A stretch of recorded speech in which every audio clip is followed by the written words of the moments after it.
हे creators, तो आज मैं आपको एक काफ़ी फन और विजुअली ऑसम चीज़ सिखाने वाली हूँ कि कैसे फिग्मा के अंदर एक रोटेटिंग और स्लाइडिंग प्लैनेट थीम कैरोसेल बना सकते हैं, जिसमें ना कोई प्लगइन्स ना एक्सटर्नल टूल, सिर्फ फिग्मा यूज़ करेंगे।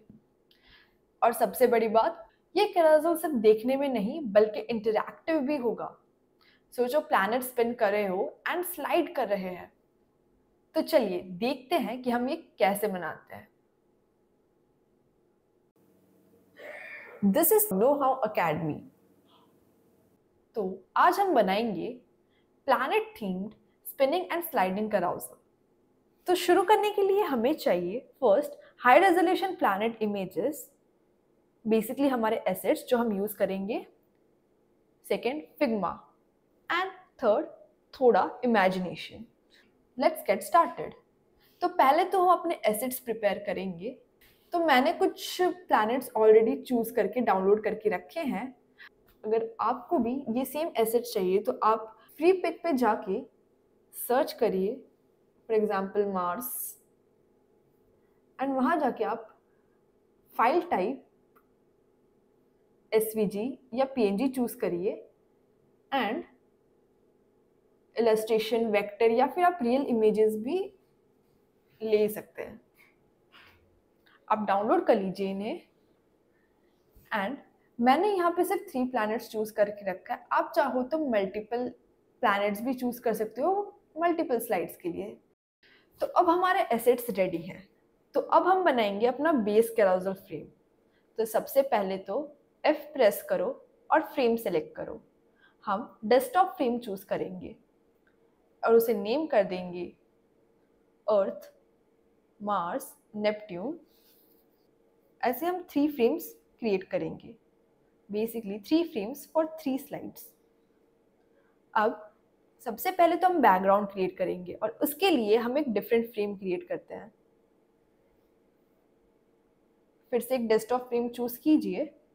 इस फ्रेम को नेम कर देंगे मार्स और फ्रेम को सिलेक्ट करो और शिफ्ट प्लस ऑल्ट क्लिक करो और इससे आप डुप्लीकेट फ्रेम्स क्रिएट कर सकते हो।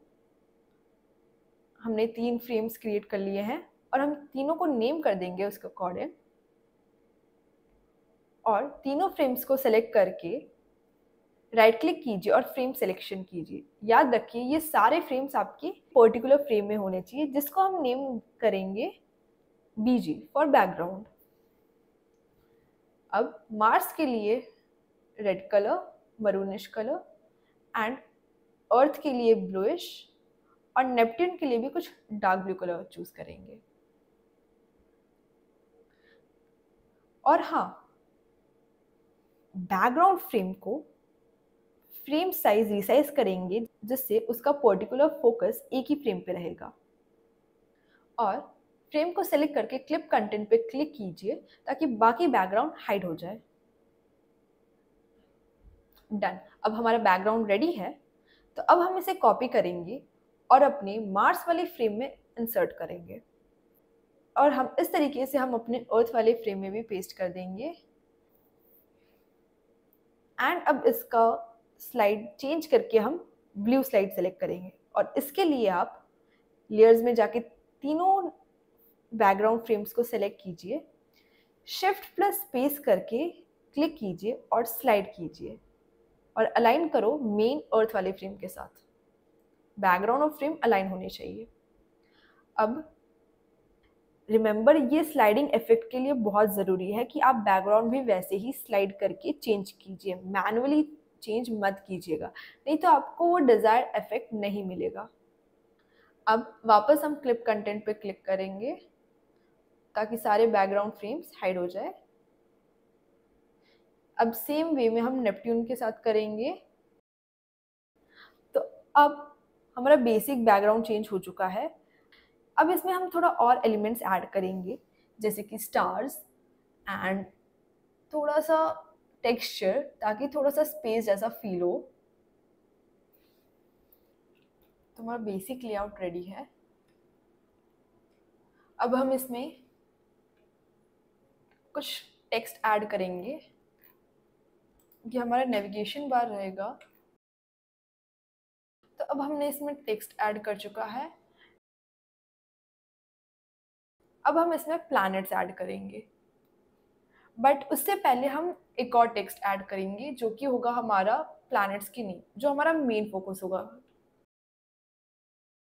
जैसे कि ये हमारा टेक्स्ट है मार्स, अर्थ, नेपट्यून। यहाँ पे मैंने तीनों टेक्स्ट को अलाइन किया है एक ही लाइन में, और इन तीनों को एक फ्रेम में रखा है, और फ्रेम का साइज हमने फोकस किया है एक पर्टिकुलर टेक्स्ट पे, और बाकी को हमने हाइड कर दिया है।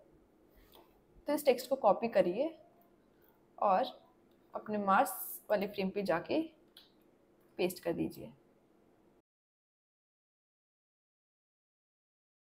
सेम वे में अर्थ वाले पे जाइए, बट अर्थ के लिए हमें अर्थ वाला टेक्स्ट चाहिए।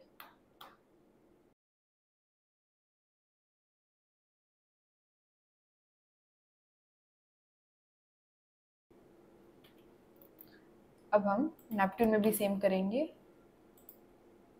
इस टेक्स्ट को सेलेक्ट कीजिए,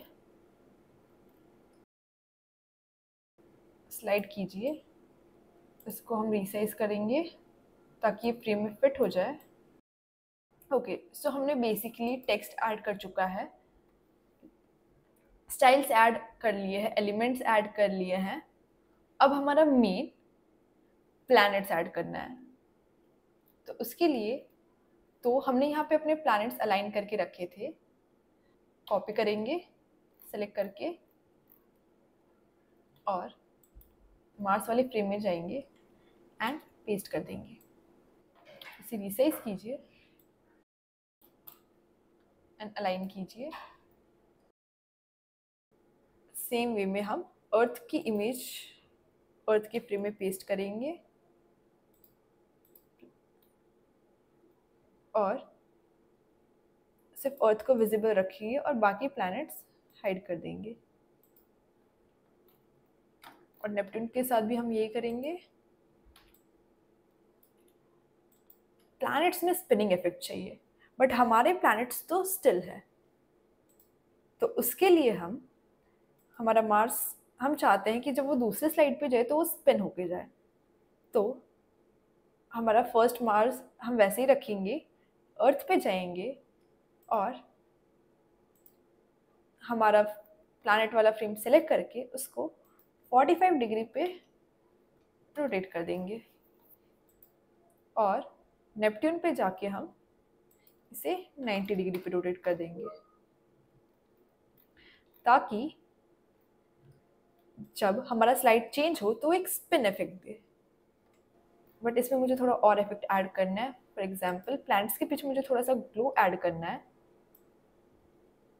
तो मैंने ऑलरेडी ये कुछ क्रिएट करके रखा था।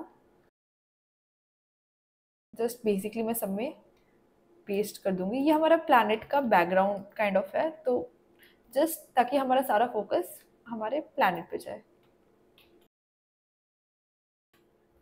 सो फाइनली हमारा कैराउजल रेडी है। अब सबसे मोस्ट इम्पॉर्टेंट चीज़, स्लाइडिंग इफेक्ट कैसे ऐड करें। तो उसके लिए आप प्रोटोटाइप में जाइए और अपना मार्स फ्रेम सेलेक्ट करके उसे अर्थ से लिंक कीजिए। तो इंटरैक्शन में ट्रिगर चूज कीजिए on click, action navigate to, destination हमारा अर्थ वाला फ्रेम रहेगा, और एनिमेशन जो कि मोस्ट इम्पॉर्टेंट है हम चूज करेंगे स्मार्ट एनिमेट। और इसमें हम कस्टम बेजियर पे जाएंगे, ड्यूरेशन सेट करेंगे 1500, इस नोड को आप ड्रैग कीजिए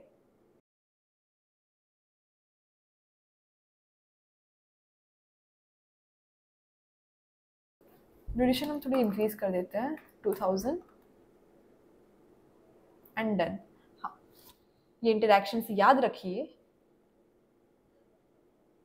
अब हमने अपने सारे इंटरैक्शन सेट कर लिए हैं। अब हम सेम वे में अर्थ से नेपट्यून वाले फ्रेम को सिलेक्ट करेंगे एंड देखिए आपके इंटरैक्शंस ऑलरेडी सारे सेट है, तो आपको दोबारा उसे सेट करने की ज़रूरत नहीं है। और सेम वे में नेपट्यून से मार्स। अब हमारे तीनों फ्रेम्स लिंक हो चुके हैं। तो हम अपने मार्स वाले फ्रेम पे जाएंगे। यहाँ पे आप राइट साइड में देख सकते हैं एक ऑप्शन है फ्लो स्टार्टिंग पॉइंट, वहाँ पे क्लिक कीजिए एंड एक फ्लो क्रिएट कीजिए। इसका हम नेम दे देंगे प्लैनेट। अब हम इसे टेस्ट करते हैं कि क्या अब हमारा वो इफेक्ट आया है कि नहीं। तो उसके लिए आप मार्स वाले फ्रेम को सिलेक्ट कीजिए, प्रेजेंट बटन पे जाइए, क्लिक कीजिए। अब हम अपने फ्रेम पे कहीं पे भी क्लिक करेंगे एंड सी, अब देख सकते हैं कि कैसे हमारा कर्सर स्लाइड हो रहा है एंड हमारा प्लैनेट स्पिन हो रहा है। याद रखिएगा ये छोटे छोटे एनिमेशंस एंड इफेक्ट से हमारा डिज़ाइन ज़्यादा इंटरैक्टिव एंड अलाइव फील होता है। सो अब हमारा स्लाइडिंग कैराउजल रेडी है।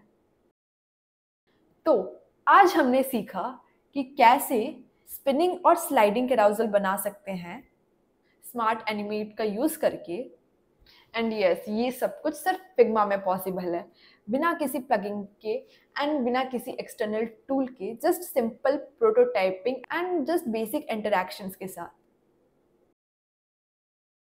Thank you for choosing Know How Academy as your source of IT knowledge. अगर आपको इस वीडियो में कुछ भी डाउट हो तो आप इस वीडियो के कमेंट सेक्शन में जाके क्वेश्चन पूछ सकते हैं ताकि हम आपकी हेल्प कर सके उसे सॉल्व करने में।